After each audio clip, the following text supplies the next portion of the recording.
Week, I ran into a very interesting research paper published by mathematicians on how GPT-5 can help in producing new math research, and especially the pitfalls that it falls into when it comes to reasoning and new research. And I found that very interesting because the conclusions that they reach are very, very similar to the conclusions and the experience that we've been having building software and building AI products using AI as a coding helper. And so in this video, I want to share with you the main points, the main takeaways from this study, and how this applies to building software or building AI products, and most importantly, how you can avoid these pitfalls yourself. And if you don't know me, my name is Guillermo, and I run a tech and AI studio called 7 Sigma, where we build products for clients. So jumping into the study, I'm going to leave a link to the full study down in the description, but let's go through some important points, and especially the personal reflections of the publishers at the end of the study. So one of the things that they say is the AI showed genuine ability to follow guided reasoning, to recognize mistakes when pointed out, and to propose new research direction, and to never take on the task. However, this only seemed to support incremental research, that's important, producing new results that do not require genuinely new ideas, but rather the ability to combine ideas coming from different sources. At first glance, this might appear useful for an exploratory phase, helping us save time.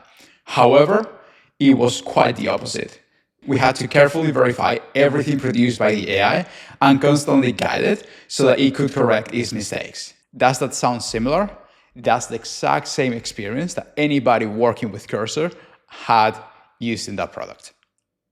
And I'm not surprised because it mentions that it's good at combining sources and it's good at, reaching incrementally new improvements from those sources, but not producing genuine, new original results. And that's obviously because those models are not really reasoning models, even though some of them claim to be. All of them are simply pattern recognition and pattern recreation machines. So, a couple of more sentences from the study. So one, this could saturate the scientific landscape with technically correct, but only moderately interesting contributions, making it harder for truly original work to stand out. Anybody aware of how much AI slop we have now on the internet and how many new quote-unquote MVPs or products have come to the market that are very similar to each other? Well, that's because the models are just doing the same as everybody else.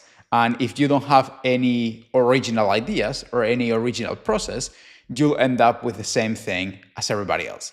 Again, very similar in the domain of math and in the domain of software.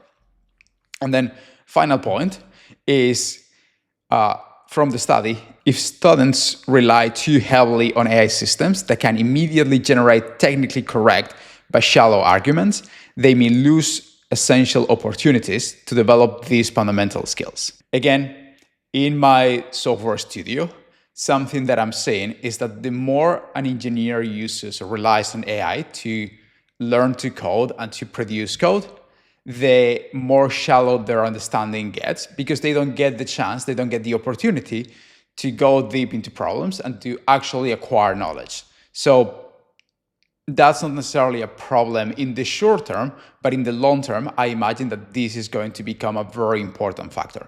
And we're already seeing this in the terms of hiring new engineers.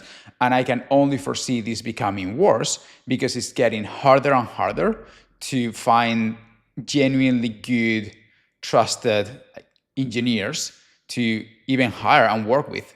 The average has increased a little bit, but then the peaks or the outstanding candidates are a lot fewer and further apart. So that's the study. Now, if you're building anything with AI, if you're building a product, how can you deal with something like this? Well, the first thing is if you're building something that just requires repetition, that you don't need it to be very original, say internal tools or something very obvious, I think AI can help tremendously because you don't need to do all that monkey boring work, and you can just go ahead and get it done very quickly. But so if you can identify these elements, you'll be good. Now, the key element is you need to be hyper aware of the elements where your own input or your own ideas are the key element, the valuable input. And in those cases, what I suggest is you not only not use AI, but are very careful about getting input from AI, because it's going to bias your own opinion and your own approach and pull you into the herd ideas or the common ideas. And that's going to deprive you from the opportunity to produce actual good results. So if you're building a product, identify the things that are repeatable and are okay with being an original. For example, like say you have a landing page, you have like authentication, database setup, etc. Those things you can probably rely on AI to get it done very fast and very quickly. The actual product and potentially business case for the product, you want to be very careful about trusting AI, and you want to put in the effort, like do the mental effort required to make sure that that's original. So hopefully this is helpful. Again, this aligns very much with the experience that we've been having at our studio. If you have any comments or questions, leave them down below, and I'll catch you in the next video.